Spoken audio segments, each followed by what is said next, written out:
हम दोनों ने एक शराब की दुकान लूटी थी। देखिए हमारे कारनामे तो देखिए आप। बोतलों के अलावा 16,900 रुपया गल्ले से भी लूटा था। हम तो गिनीज बुक में भी पता नहीं हमें कहाँ जगह मिलेगी जब हमारा इतिहास लिखा जाएगा। मैं माफिया नंबर 1 खड़ा तो हूँ आपके सामने। अब मुझसे बड़ा माफिया कौन है? मैं खड़ा तो हूँ आपके सामने। मैं जाना चाहता हूँ, असुरक्षित नहीं जाना चाहता, जंगल राज में नहीं जाना चाहता। विपक्ष पर निशाना साधा है क्योंकि उन्होंने कहा वंदे भारत को जिस तरीके से लगातार एक देश की भक्ति में है, लेकिन अगर बात की जाए तो विपक्ष इसको लगातार पीछे ले जा रहा था। अब देखिए जय समाजवाद तो कहेंगे नहीं, वो कहेंगे जिससे उनकी पार्टी को फायदा हो, तो हम उनसे क्यों वो उम्मीद रखें और न उनसे हम कोई शिकायत करें। अपना राजनीतिक दल है, उनका विचारधारा है, देश के बादशाह हैं वो, तो वो अपनी बादशाहत के लिए, अपनी कुर्सी, अपने राजनीतिक भविष्य के लिए जितनी कोशिश हो सकती है करेंगे और उन्हें करना चाहिए। जब अखाड़े में पहलवान उतरते हैं तो हर पहलवान जीतने के लिए उतरता है। हम भी हैं कहीं दूर खड़े हुए, अब देखना है हम लंगोट के साथ लड़ेंगे या बगैर लंगोट लड़ेंगे। बात लंगोट की कर रहे हैं सर, आने वाले समय में समाजवादी पार्टी का जिस तरह से पीडीए चल रहा है उसी को लेकर के तमाम लोग गले लगा रहे हैं कि आजम खान की जो तलखियां हैं अखिलेश यादव से वो अभी दूर नहीं है, कहीं न कहीं उनके दिल में। बेटा दिल्ली कहाँ रह गया, दिल्ली कहाँ रह गया? अगर कभी सुन लोगे तो आपके कई बंधु रोते हुए बाहर निकले हैं मेरे ड्राइंग रूम से और सड़क पर जाकर भी रोते रहे हैं। आप सुन नहीं पाओगे। बगैर दिल के काम कर रहे हैं अब तो हम।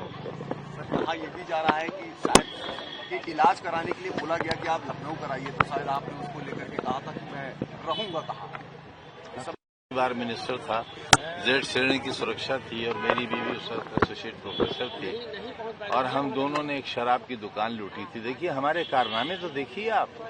हम दोनों ने मिलकर एक शराब की दुकान लूटी थी और बोतलों के अलावा 16,900 रुपया गल्ले से भी लूटा था। तो हम तो गिनीज बुक में भी पता नहीं हमें कहाँ जगह मिलेगी जब हमारा इतिहास लिखा जाएगा, तो उसमें भी हम सजा के मुंतजिर हैं। सर आपके ऊपर एक किताब लिखी गई है, जेल का जिक्र किया गया है, इमरजेंसी से लेकर के अब तक जो सीतापुर जेल में रहे थे उसका भी पूरा जिक्र किया गया है, पूरे वहाँ के दास्तान लिखा गया। पता नहीं, अभी तो मालूम नहीं। सर यूपी में योगी सरकार किस तरह काम करी उसको कैसे देखते हैं? देखते ही नहीं है, चश्मा लगा रखा है। देखेंगे तो दर्द होगा, दर्द होगा तो चल नहीं पाएंगे।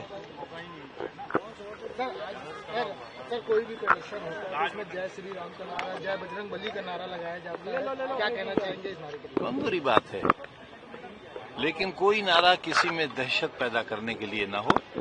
ये तो मैंने 20 बरस पहले कहा था कि अगर किसी मुसलमान मोहल्ले से नाराए तकबीर अल्लाह अकबर कहा जाए इसलिए कि बराबर हिंदू मोहल्ले के बच्चे सोते हुए सहम जाएं और उड़ जाएं, तो ये नारा इस्लाम का नारा नहीं होगा।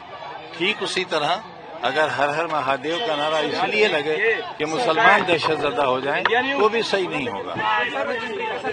नारेबाजियां चली, नारेबाजियों को लेकर के स्वामी प्रसाद मौर्य जी ने एक बयान दिया था जिसमें उन्होंने कहा था कि लोगों को लाइसेंस मिल गया है दंगा करने के बाद जय श्री राम की नारेबाजी करने का।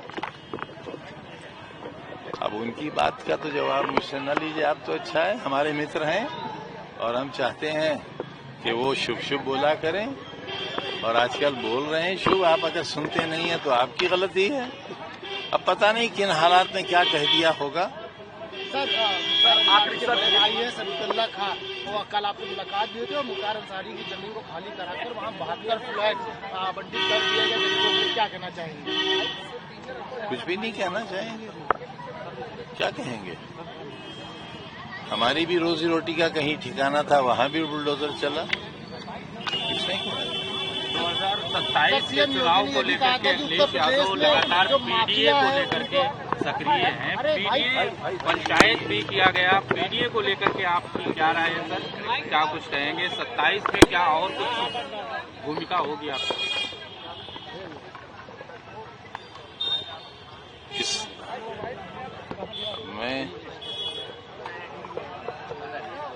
आपको क्यों बता दूं? आपको क्यों बता दूं? सर सीएम जानता हूं आप चाहते हैं बदलाव आए। क्या कर रहे हो भाई? भाई इतना कह सकता हूं कि हम उसमें हिस्सेदार हैं, सर सीएम मजबूत हिस्सेदार। सीएम योगी ने कहा था उत्तर प्रदेश में हम भयमुक्त और माफिया मुक्त प्रदेश बनाएंगे। देखिए ना, जी मैं माफिया नंबर 1 खड़ा तो हूं आपके सामने, मैं खड़ा तो हूं आपके सामने। अब मुझसे बड़ा माफिया कौन है? मैं खड़ा तो हूं आपके सामने, मैं तो मिसाल हूं और मेरे बाद सदियों मिसालें दी जाएंगी। लोग हमारे किस्से कहानियों की तरह सुनाया करेंगे, आपके बच्चे अपने बच्चों को सुनाया करेंगे और बताएंगे कैसा दौर भी हिंदुस्तान में आया था। जहां भक्ति है हर शब्द में, कथाओं में छिपे हैं दिव्य रहस्य और ज्योतिष देता है जीवन को दिशा। धर्म से जुड़ी हर बातों को जानने के लिए हमारे चैनल स्तुति को सब्सक्राइब करें। चैनल पर जाने के लिए इस लिंक पर क्लिक करें।